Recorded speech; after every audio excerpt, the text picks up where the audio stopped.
jangan sibuk dengan aturan yang pertama-tama, tetapi sibuklah dengan bagaimana kita belajar memaknai setiap langkah hidup kita setiap hari. Meskipun itu tidak sesuai dengan yang kita inginkan.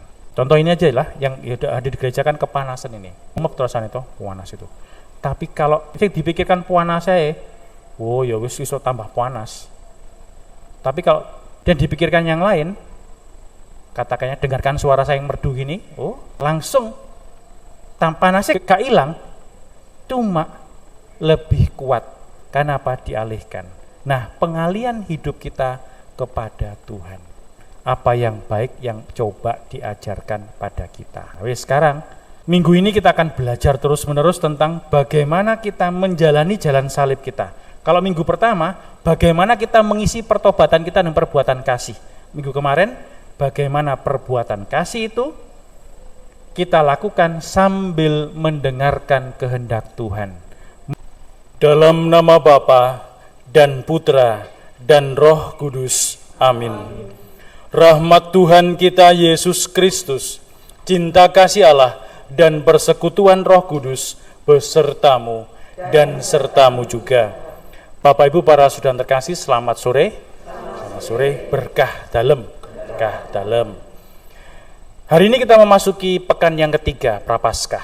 Artinya kembali diingatkan bahwa kita sudah melewati 2 minggu masa di mana kita diingatkan bahwa Tuhan itu terus mengasihi kita, dan bahkan Dia berani mengorbankan hidupnya agar kita mengerti pengalaman kasih ini. Dan hari ini kita diingatkan bahwa Tuhan akan membersihkan semua penghalang yang membuat hidup kita tidak melihat atau tidak mampu mengalami Tuhan yang hadir. Nah, itu mari di awal Ekaristi ini coba kita hening dulu sejenak. Kita tenangkan diri kita dulu dari segala pikiran kita yang menghalangi kita. Kita mencoba menyadari Tuhan yang hadir di tempat ini, Tuhan yang terus mengasihi kita hingga saat ini. Kalau suami istri itu bertengkar, kerap kali mulai dari yang kelihatan. Kamu ini tiap kali sudah diberitahu bajunya itu taruh sana yang kotor, tetep aja taruh sini lagi. Kalau ngambil cucian tuh, kayak kami cucian, ngambil setrikaan itu ya, ambil baju tuh, yang atas diri diambil, jangan yang bawah.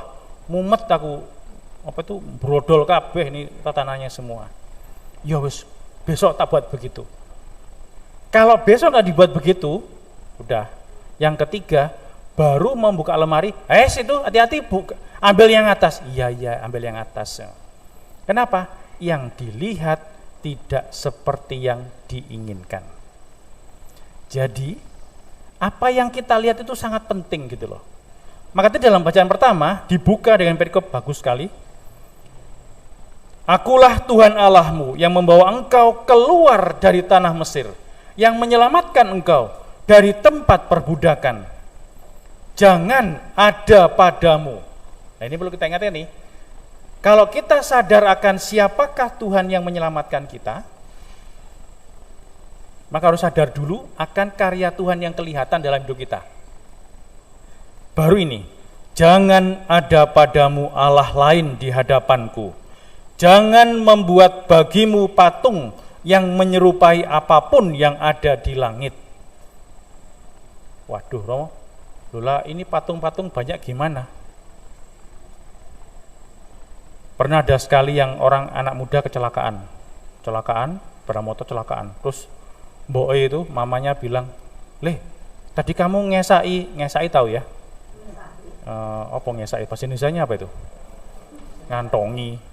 Kok ngantongi? Membawa dalam kantong ya, membawa dalam kesak itu kan kantong tuh rosarionya. Loh, kamu nggak bawa rosario ya? Oh iya, mah lupa. Nah, ini membuat sesuatu yang menyerupai Tuhan. Loh, kok iso Romo? Iya, rosario jadi jimat. Barang siji di rumat. Ini harus diberkati paus ini dari Roma ini diberkati paus ini. Masio diberkati paus, Masio itu apa terjemahannya? Meskipun diberkati paus setiap minggu, Kalau tidak dipakai doa, ya nggak ada faedahnya. Bukan barangnya ini. Jadi yang kerap kali kita lupa adalah barangnya ini. Yang menarik adalah ini masa pandemi kan ya. Terus ini rumah baru. Cuma nek ngundang Romo kok ini kan pandemi, kok saya diundang wis. Romo minta berkat air suci, kok tak perciane dhewe. Ya salah, ya gak salah sih ya. Benar, ya gak benar juga. Bukan masalah apa, tetapi kita perlu mengingat bahwa bukan airnya, bukan bendanya ini yang membuat kita itu menjadi suci, tetapi kedekatan kita dengan Tuhan.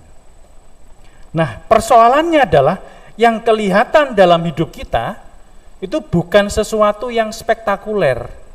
Rahmat itu hadir dalam hal-hal yang simple, yang sederhana, yang setiap hari. Maka Natal yang beberapa minggu lalu kita peringati Desember itu mengingatkan kita bahwa Allah itu hadir dalam wujud yang sederhana. Bukan dalam dukun yang aku beri satu permintaan. Pengen ganteng, wah gak iso, modalnya gak iso. Bukan itu.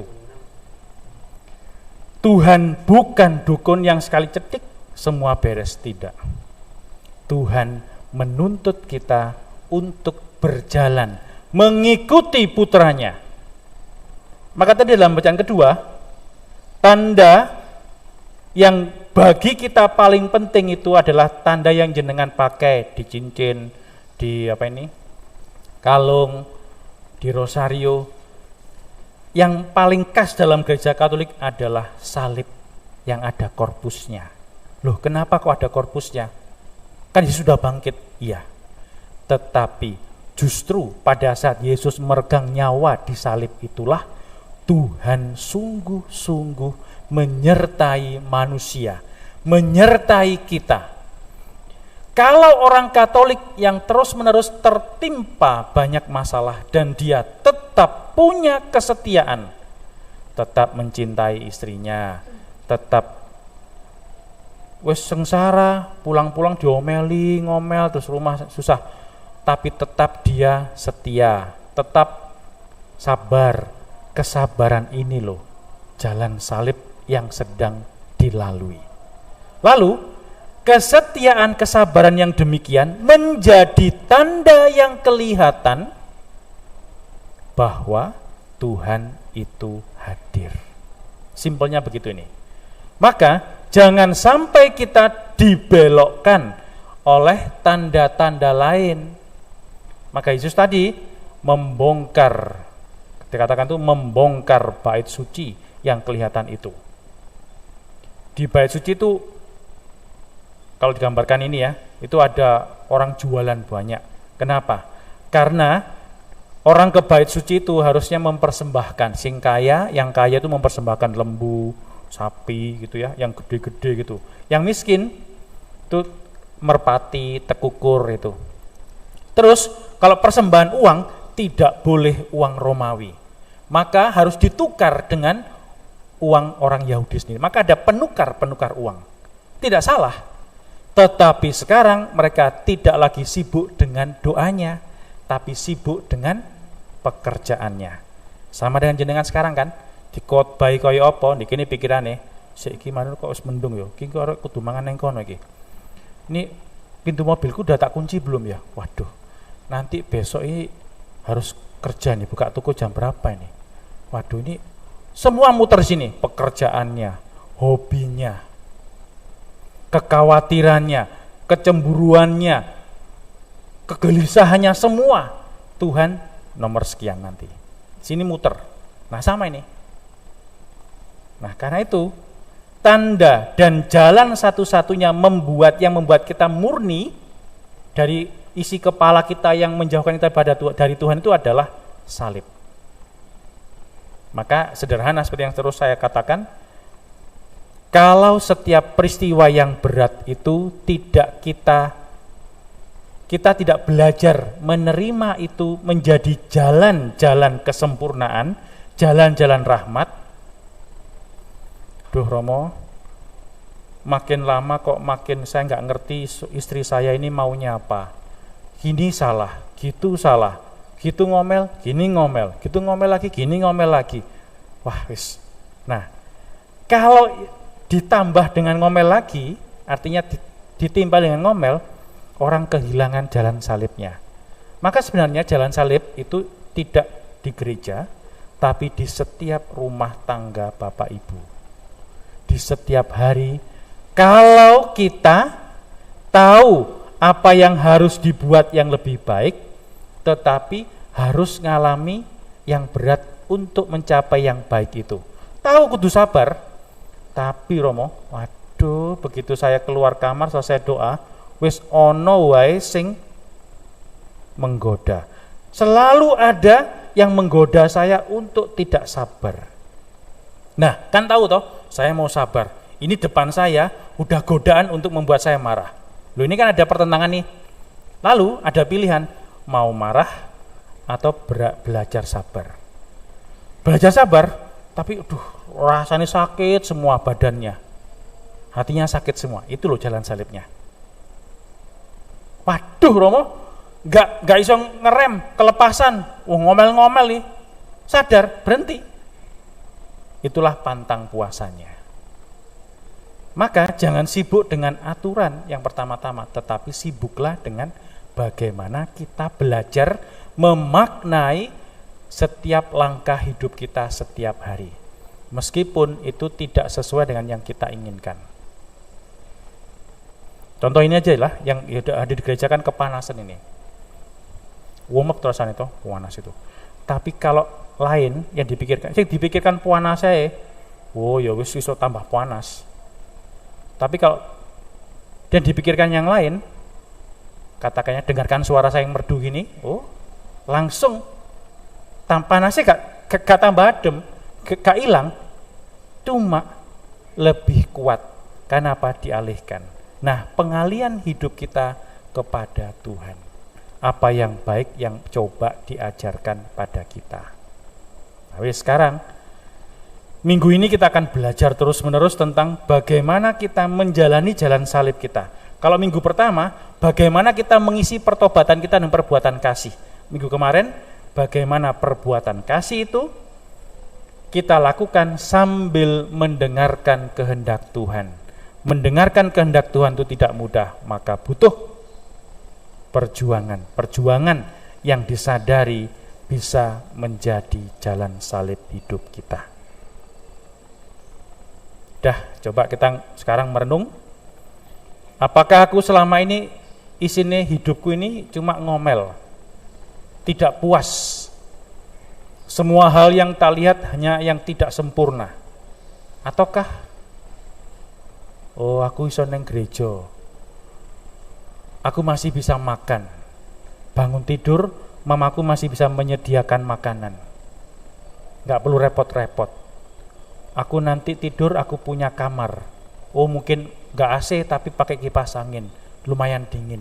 Aku punya tempat untuk berteduh hari ini. Itu hal-hal yang sederhana yang bisa membantu kita menyadari, ya Tuhan sedang bekerja dalam hidupku. Sekarang coba merenung sejenak dengan hal-hal sederhana itu. Apakah aku mengisi hidupku hanya dengan cak-cak terus penyesalan? Ataukah aku berani mengisinya dengan apa yang bisa tak syukuri? Lalu mulai melihat jalan-jalan berat yang harus kulalui sebagai jalan salib yang membawa kita kepada pengalaman rahmat Tuhan. Burung pipit mendapat tempat dan burung merpati bersarang di rumahmu, meletakkan anak-anaknya di dekat altarmu ya Tuhan semesta alam, Rajaku dan Allahku. Berbahagialah orang yang tinggal di rumahmu yang selalu memuji Engkau. Marilah berdoa.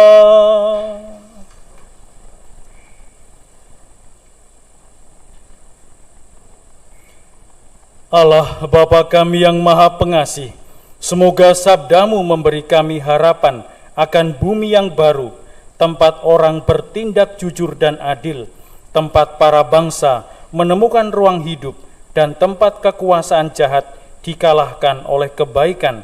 Demi Yesus Putramu yang telah merintis jalannya dan menjadi perantara kami di hadapan-Mu, kini dan sepanjang segala masa. Amin.